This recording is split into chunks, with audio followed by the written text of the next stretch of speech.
हुसैन मैंने जो उनको मुसलसल फॉलो करता रहा हूँ, कुछ ऐसा लगता है क्या कोई ज़ाती तौर पर वो आपसे इनात का लफ्ज़ तो मैं नहीं कहूँगा, लेकिन जब भी वो आउट ऑफ द वे जाके ज़िक्र आता है कि हुसैन हक्कानी ने ये सब कुछ किया, अमेरिकन से जो भी पाकिस्तान में कराते होंगे उनके ख़िलाफ़ या किया, उसमें ज़िम्मेदारी या उसके पीछे हुसैन हक्कानी होंगे, तो क्या कोई होता है ना भाई, बाज़ आपको तो पता है बड़े हमारी लीडरशिप जो है बड़ी अनापरस्त होती है, आपने ज़रा पहले सलाम नहीं किया, हाथ नहीं मिलाया, आगे बढ़कर चप्पी नहीं डाली, इस पर भी नाराज़ हो जाते हैं। तो क्या कोई मुझे कुछ इस तरह का एक तासुर आया कि कोई पर्सनल तो नहीं है मामला? पर्सनल का मतलब ये कि आप समझते हैं ना एक पस मंज़र में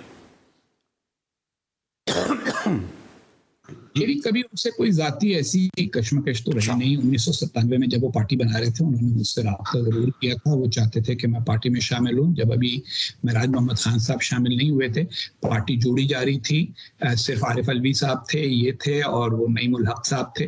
तो मेरी मुलाकात इनसे रही थी उस जमाने में। उसके बाद मेरी राय बहरहाल ये थी कि क्योंकि इनका कोई प्रोग्राम नहीं था, सिर्फ एक बाकी अपने मुखालिफों को, और वो कामयाब तो हुए हैं, बहुत कामयाब हुए हैं ये कहकर के मेरे अलावा बाकी सारे लोग चोर और गद्दार हैं, लेकिन मैं इस बात के हक में कभी नहीं रहा कि दूसरों को चोर और गद्दार करार दिया जाए। आप मेरे साथ कराची यूनिवर्सिटी में होते थे, मैं उस जमाने में जमीयत तलबा में था, आप बाएं बाजू की तंजीम में थे। आपको याद होगा कि मैं आपके साथ बैठ के भी गपशप किया करता था, बल्कि सबके साथ मिलके मफाहमत के साथ चलना मेरी तबीयत का हिस्सा है।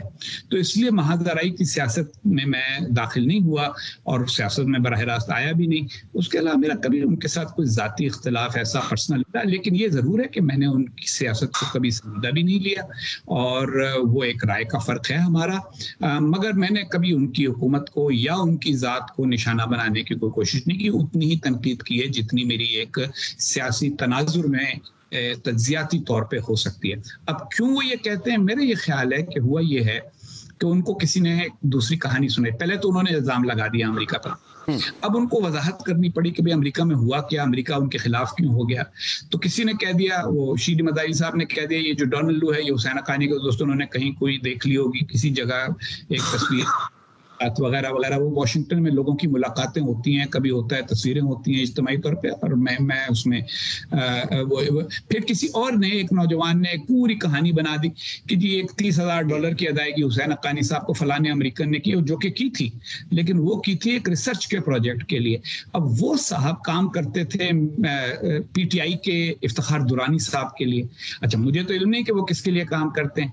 उन्हें जब उन्होंने अपने हिसाबात जमा कराए, उसमें उन्होंने ये भी लिखा मैंने 30,000 खान साहब के दिमाग में, हाँ ये हुसैन हक्कानी का किरदार होगा। उन्होंने ये सोचा तक नहीं कि क्या एक इतने बड़े एटमी मुल्क की एटमी ताकत जो मुल्क है उसकी हुकूमत गिराने का काम सिर्फ $30,000 में हो सकता है। मगर बस वो बोल पड़े। अब जब वो एक बार कह देते हैं तो फिर आपको पता है कि तेरी ज़बान के आगे ना दहका का हल चले, वो उसी बात को दोहराते चले जाते हैं और उनके मानने वाले उसी को मानते चले जाते हैं, सबूत हो या ना हो। खान साहब को मेरा, बल्कि अगर वो कभी उनको, वो मुझे नहीं पता वो GT भी देखते या नहीं देखते और उनको देखने का मौका जेल में दिया जा रहा है या नहीं, लेकिन उनको मेरा पैगाम यही है कि किसी चीज को बेवजह बेसबब बगैर सबूत के जाती ना बनाया करें और जाती इल्जाम ना लगाया करें। इस माशरे में पोलराइजेशन को, कुतबियत को कम करें।